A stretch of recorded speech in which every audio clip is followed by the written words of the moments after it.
I got your book earlier this year before I attended your sort of mini workshop that day, which was really, really enlightening. And since then, I've had 3 periods, and I was reading the book as well. And so I thought, okay, well, before we speak to each other, I'm going to test out some of these, I'm not going to call them theories. I'm going to say they're applications. The wisdom, it's wisdom is what it is.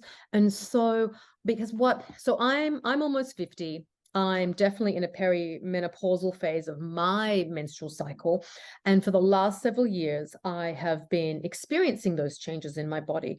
And they've been presenting in things like migraines once a month. So I would know okay, I'm getting my period tomorrow. I would get such a bad migraine that I would have to lay on the bed. I try not to take medication, but they're like, ibuprofen or whatever. But there's some days I've really had to take something like a Tylenol or a Panadol or whatever.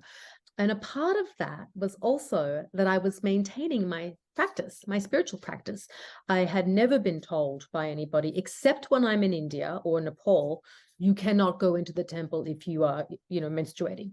And nobody ever gave me an explanation for why. Also, it was mostly men who were telling me this. And so I just thought, what a what the heck? Like, that's such a man thing to say. Like, not letting me into the temple. What do you know that's going on with my body?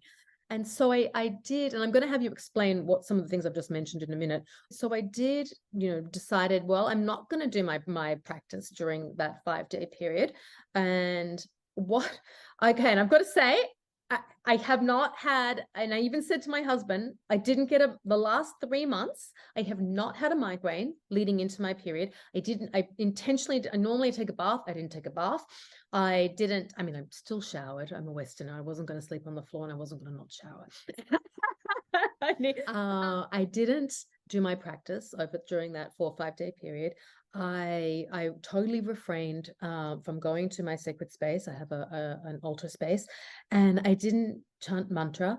And also at the same time, I started to actually introduce Shilajit into my diet as well, following more of an Ayurvedic diet as well, because I was noticing some other shifts.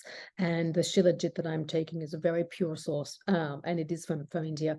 And anyway, so those in combination, the last 3 months, I've got to say, have been awesome. I've had no side effects. I have no lower back pain. I've had no headaches.